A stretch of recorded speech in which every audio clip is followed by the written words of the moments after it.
Hello everyone, welcome to PE Commerce classes. How are you all? I hope you all are doing well. आज हम discuss करेंगे FDI policy of India and cost benefits of FDI for home and host Nations के बारे में, जो important है और syllabus में गिवन है, नेट JRF के सिलेबस में गिवन है. सो स्टार्ट करते हैं. FDI policy in India, foreign investment into a domestic entity on a strategic basis is subject to FDI policy in India. सबसे मेन बात है, जो FDI पॉलिसी है वो बनाता कौन है? The government of India through, जो ये GOI है, फुल फॉर्म है government of India through department of industrial policy and promotion.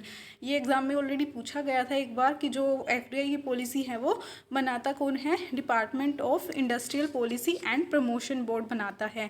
Formulates are consolidated the process of FDI on a yearly basis which is a defined framework of FDI. Most recently reform were made for FDI policy in India 2019. अभी जो है 2019 में FDI policy में reform किए गए हैं. और FDI policy क्या कहती है कि एक लिमिट फिक्स कर देती है, क्राइटेरिया फिक्स करती है कि इतनी जो लिमिट तक की FDI है वो ऑटोमेटिक रूट से आएगी या गवर्नमेंट की अप्रूवल से आएगी. तो वैसे तो कोई भी इन्वेस्टर डायरेक्टली इंडिया में क्या कर सकता है? इन्वेस्ट कर सकता है. लेकिन अगर वो ऐसे सेक्टर्स हैं जिनमें गवर्नमेंट के अप्रूवल की रिक्वायरमेंट नहीं है तो कोई डायरेक्ट इन्वेस्टमेंट कर सकता है. लेकिन अगर ऐसी इंडस्ट्री या ऐसे सेक्टर में कोई इन्वेस्टमेंट करना चाहता है जिस पे प्रोहिबिट की गई है FDI, तो उसके लिए क्या करना पड़ेगा? गवर्नमेंट की अप्रूवल लेनी पड़ेगी. अब वो कौन से सेक्टर हैं जो प्रोहिबिट हैं वो हम आगे पढ़ेंगे.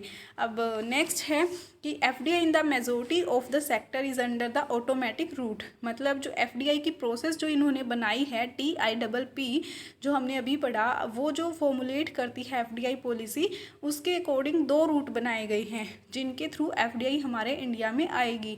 एक है ऑटोमेटिक रूट, मतलब इसमें आपको गवर्नमेंट के अप्रूवल की ज़रूरत नहीं है अगर आप FDI लगाते हो. अगर कोई दूसरी कंट्री इंडिया में ऐसे सेक्टर में पैसा लगाती है, ऐसे सेक्टर में इन्वेस्टमेंट करती है जहाँ पर गवर्नमेंट के अप्रूवल की ज़रूरत नहीं है, तो वो ऑटोमेटिक रूट से आ जाएगी. Automatic route allowed without any requirement of seeking regulatory approval prior to such investment. और ये प्रोसेस जो है ये क्या कहती है? FDI in most sectors don't require prior approval from the government of India. Eligible investor can invest in most of the sectors of Indian economy on and automatic basis. यानी कि जो मेजोरिटी सेक्टर हैं, जितने भी sectors हैं, उनमें से mostly ज़्यादातर जो सेक्टर हैं उनमें ऑटोमेटिक रूट से FDI अलाउड है. लेकिन कुछ एक लिस्ट गिवन है जिनमें गवर्नमेंट की अप्रूवल से ही FDI आती है. और नेक्स्ट है गवर्नमेंट अप्रूवल रूट. ये रूट होता है कि जिसमें अगर कोई फॉरेनर हमारी कंट्री में इन्वेस्ट करता है तो हमारे इंडिया की FDI पॉलिसी कहती है कि पहले आपको गवर्नमेंट से अप्रूवल लेनी पड़ेगी. सो इसमें 4 तरीके की कैटेगरी आती है. कैटेगरी 1 क्या कहती है? Sectors in which FDI is permitted up to 100% under automatic root.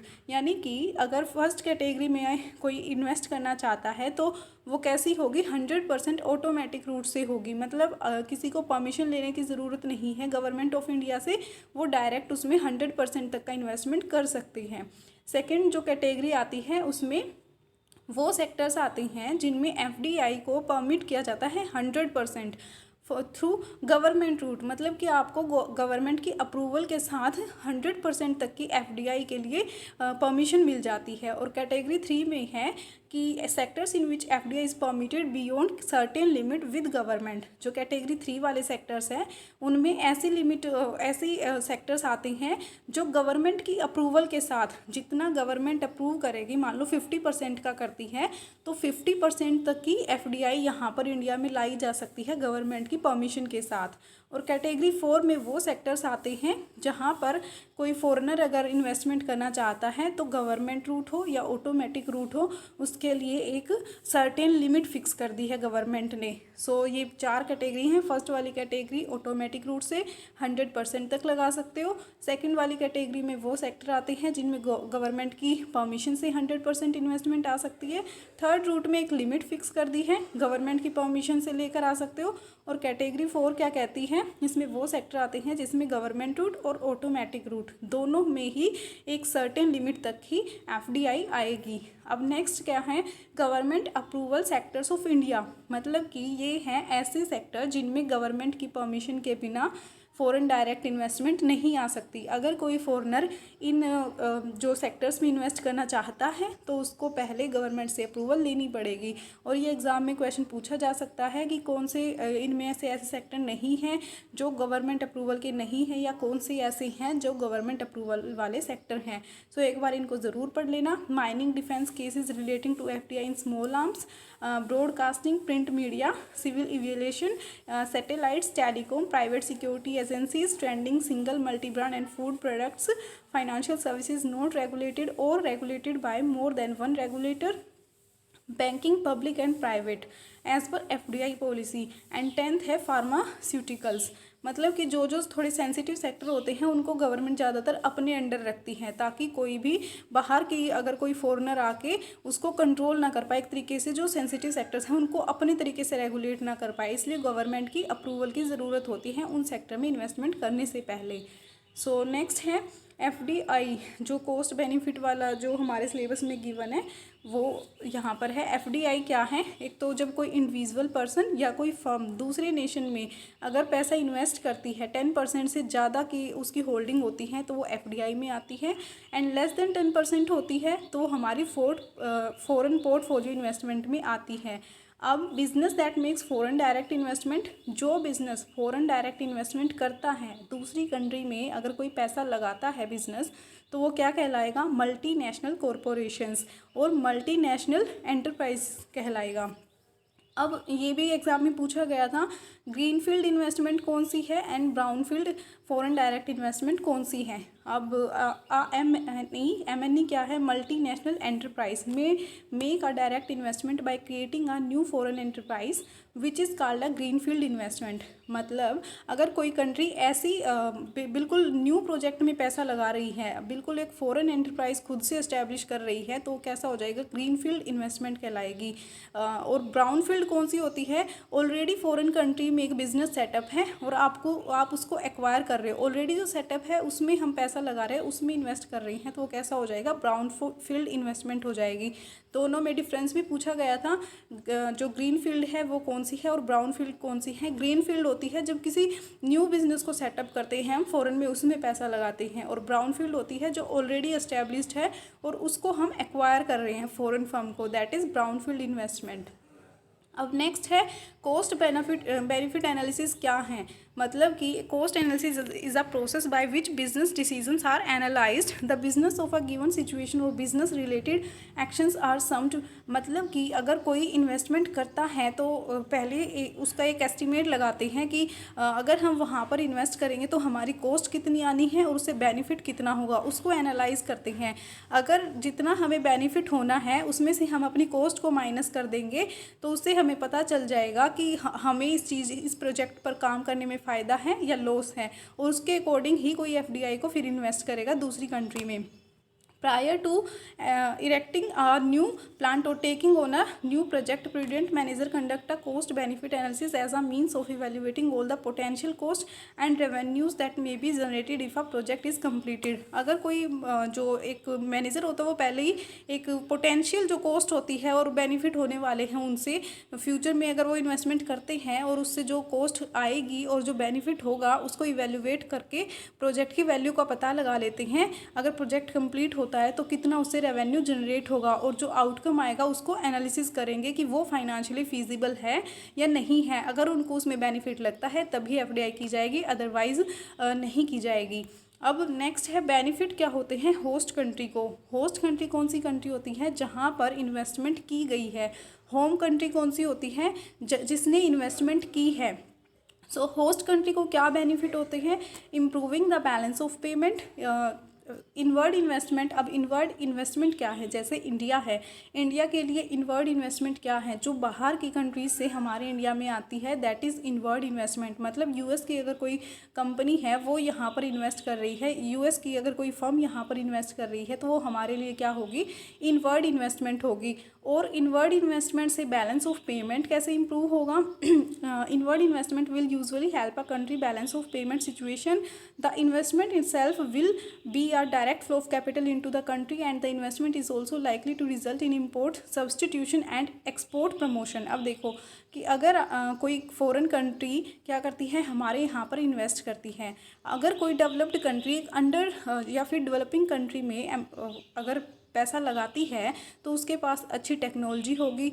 अब मान लीजिए यूएस हमारी कंट्री में आके इन्वेस्टमेंट करता है और उनके पास, वो एक डेवलप्ड कंट्री है, उनके पास अच्छी टेक्नोलॉजी है और वो कैपिटल इंटेंसिव कंट्री है, उनके पास अच्छी टेक्नोलॉजी की वजह से वो यहाँ पर कुछ ना कुछ नई तरीके की चीज़ें प्रोड्यूस करेंगे जो टेक्नोलॉजी इंडिया वालों के पास नहीं है। हमें पहले उस चीज़ के लिए पहले इंपोर्ट करना पड़ता था, उन गुड्स के लिए इंडिया को पहले इंपोर्ट करना पड़ता था, बाहर से मंगवानी पड़ती थी। लेकिन अब बाहर की जो कंट्री है, अगर यूएस यहाँ पर आकर प्रोडक्शन करेगा तो इंडिया को अब इंपोर्ट नहीं करना पड़ेगा। डोमेस्टिक यूज़ के लिए उसको यहीं से अपने ही कंट्री से जो है गुड्स अवेलेबल हो जाएंगी। और दूसरी बात, अगर कोई एफडीआई लगाता है किसी कंट्री में जा कर के, तो जितना डोमेस्टिक यूज़ के लिए गुड्स होती हैं उनको कंजम्पशन के लिए रख के बाकी को एक्सपोर्ट कर दिया जाता है। सो जिस कंट्री में इन्वेस्टमेंट की गई है, मान लीजिए यूएस ने यहाँ पर इन्वेस्टमेंट की है, तो इंडिया को क्या बेनिफिट होगा? एक तो यहाँ पर अब हमें इंपोर्ट करने की ज़रूरत नहीं रहेगी, वो गुड्स जो हैं यहीं पर मैन्युफैक्चर होने लगेगी। दूसरा, एक्सपोर्ट को बढ़ावा मिलेगा, जो एक्सेस जो प्रोडक्शन होगा वो दूसरी कंट्रीज़ को एक्सपोर्ट किया जा सकेगा। Export promotion comes due to multinational using their production facility as a basis for exporting, while import substitution means the products previously imported may now be bought domestically. यानी कि जो पहले हम इम्पोर्ट करते थे अब हम उसको डोमेस्टिक लेवल पर ही खरीद सकते हैं। ये बेनिफिट होस्ट कंट्री को हो जाएगा। नेक्स्ट है प्रोवाइडिंग एम्प्लॉयमेंट। अब एम्प्लॉयमेंट कैसे जनरेट होगा? अगर कोई बाहर की कंट्री आकर के इंडिया में पैसा लगाती है तो जो उसको लेबर की या एम्प्लॉयमेंट की जो ज़रूरत होगी वो कहाँ से पूरी होगी? अब इतनी ज़्यादा लोगों को जो एक आउटसाइडर कंट्री है वो यहाँ पर लेकर नहीं आ सकती। उसके लिए हो सकता है कि वो मैनेजरियल एक्सपर्ट्स को अपने साथ अपने नेशन के लेकर आए, लेकिन जो एम्प्लॉयमेंट, जो लेबर की ज़रूरत होगी, लेबर की रिक्वायरमेंट होगी, वो कहाँ से होगी? हमारे इंडिया से होगी। तो यहाँ पर एम्प्लॉयमेंट जनरेट होगा। FDI will usually result in employment benefit for the host country as most employees will be locally recruited। यानी कि लोकल लेवल पर जो लेबर होती है वो रिक्रूट की जाती है। These benefits may be relatively greater given that government will usually try to attract firm to areas where there is relatively high unemployment or a good labor supply। यानी कि फिर गवर्नमेंट क्या करेगी? उन सेक्टर में FDI को ज़्यादा promote करेगी जिनमें लेबर तो हमारे पास ज़्यादा है और अनएम्प्लॉयमेंट भी है। और अगर उनमें FDI आएगी तो एम्प्लॉयमेंट बढ़ेगा और लेबर की सप्लाई वहाँ पर इजीली हो पाएगी। नेक्स्ट बेनिफिट क्या है? Source of tax revenue. अब टैक्स रेवेन्यू होस्ट कंट्री को कैसे मिलेगा? अगर यूएस ने यहाँ पर इन्वेस्ट किया है तो जो उसको प्रॉफिट होगा यहाँ पर अपना सेटअप लगाने से, तो उसका जो कुछ पार्ट है वो गवर्नमेंट को टैक्स के तौर पर देना होगा। इससे जो हमारी गवर्नमेंट है उसको रेवेन्यू जनरेट होगा। नेक्स्ट है टेक्नोलॉजी ट्रांसफ़र। अब डेवलप्ड और डेवलपिंग कंट्रीज़ में यही डिफरेंस है। जो डेवलप्ड कंट्रीज़ होती हैं उनके पास एडवांस टेक्नोलॉजी होती है, कुछ ऐसे फॉर्मूले होते हैं जिनसे वो बेटर तरीके से यूज़ कर पाते हैं गुड्स को प्रोड्यूस करने में, और डेवलपिंग कंट्रीज़ के पास इतनी एडवांस टेक्नोलॉजी नहीं होती। अगर कोई developed country under developed country में या डेवलपिंग कंट्री में इन्वेस्टमेंट करती है तो होस्ट कंट्री को क्या फ़ायदा होगा? टेक्नोलॉजी ट्रांसफ़र होगा वहाँ पर। Multinational will bring with them technology and production methods that are probably new to host country and a lot can therefore be learned from these technique। कि हो सकता है जिसमें उन्होंने इन्वेस्टमेंट की है वहाँ पर वो टेक्नोलॉजी बिल्कुल नहीं हो, या फिर उससे कुछ ना कुछ सीखने को ही मिलेगा। जो वर्कर हैं वो कहाँ के हैं? वो होस्ट नेशन के हैं। और टेक्नोलॉजी किसकी है? जो होम कंट्री, जिन्होंने पैसा लगाया हुआ है हमारी कंट्री में, उनकी। तो टेक्नोलॉजी किनको मिलेगी? होस्ट नेशन को मिलेगी। This process is also known as technology transfer. अब नेक्स्ट क्या है? Building of economic and social infrastructure.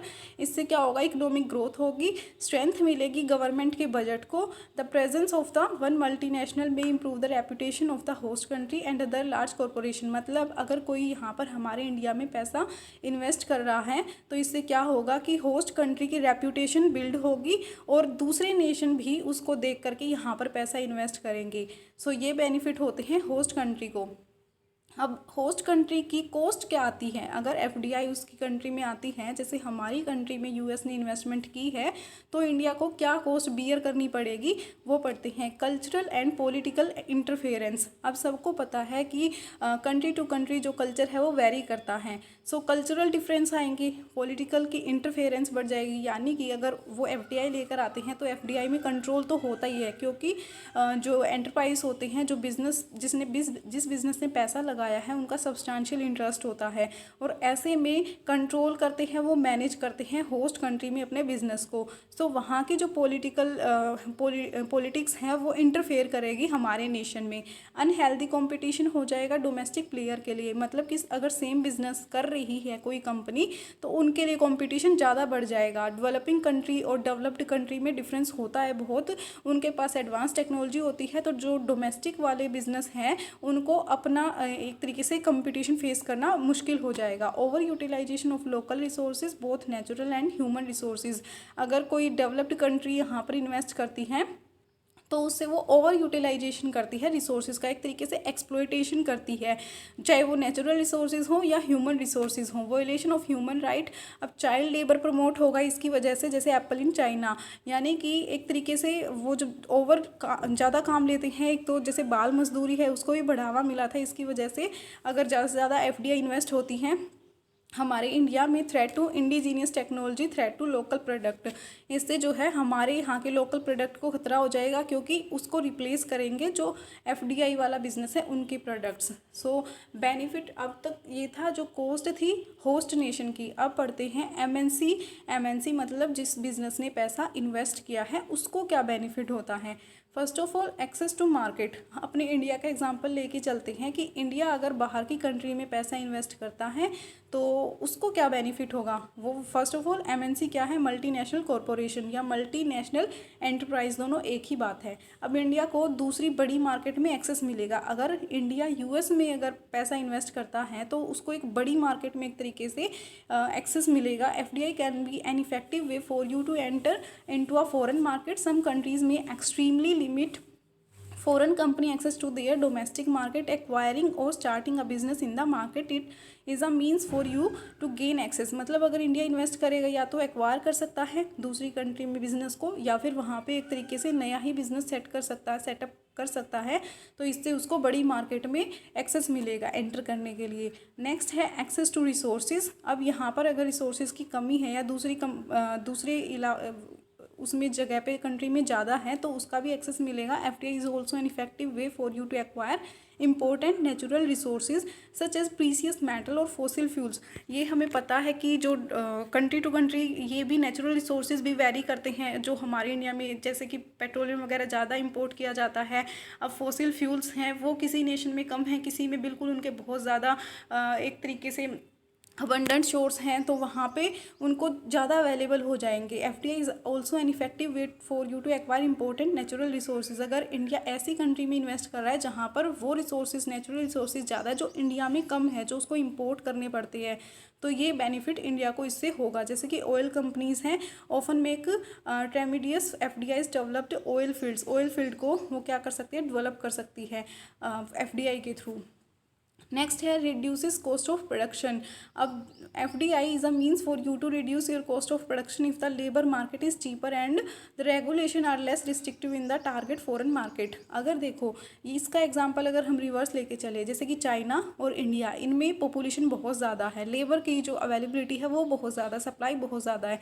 यहाँ की जो कंट्रीज़ हैं ये लेबर इंटेंसिव कंट्रीज़ में मानी जाती हैं, लेकिन जो यूएस है वो कैपिटल इंटेंसिव मानी जाती है। अब अमेरिका अगर उसको ऐसी मतलब कि जो कपड़ों का बिज़नेस होता है या फिर शू का बिज़नेस होता है उनमें लेबर की रिक्वायरमेंट ज़्यादा होती है, और जिसके पास कैपिटल है लेकिन लेबर की कमी है तो वो क्या करेगी, ऐसी कंट्री में इन्वेस्ट करेगी जहाँ पर लेबर ज़्यादा हो, चीपर हो, और यहाँ पर जो है लेबर ज़्यादा है। अगर यूएस यहाँ पे ऐसा बिज़नेस सेटअप करता है जैसे क्लोथिंग का या शू का, तो उसको बेनिफिट होगा क्योंकि कॉस्ट ऑफ प्रोडक्शन जो है उसकी कम हो जाएगी। सो ये बेनिफिट होता है होम कंट्री को, एमएनसी को। It's also likely that investor may gate investment incentive promotion social amenities. अगर कोई इन्वेस्टमेंट करती है होम कंट्रीज़ तो उसको जो है इन्वेस्टमेंट बेनिफिट भी मिलते हैं, इन्वेस्टमेंट इंसेंटिव भी मिलते हैं, और इन्वेस्टमेंट प्रमोशन के लिए जो बेनिफिट होता है वो भी मिलते हैं।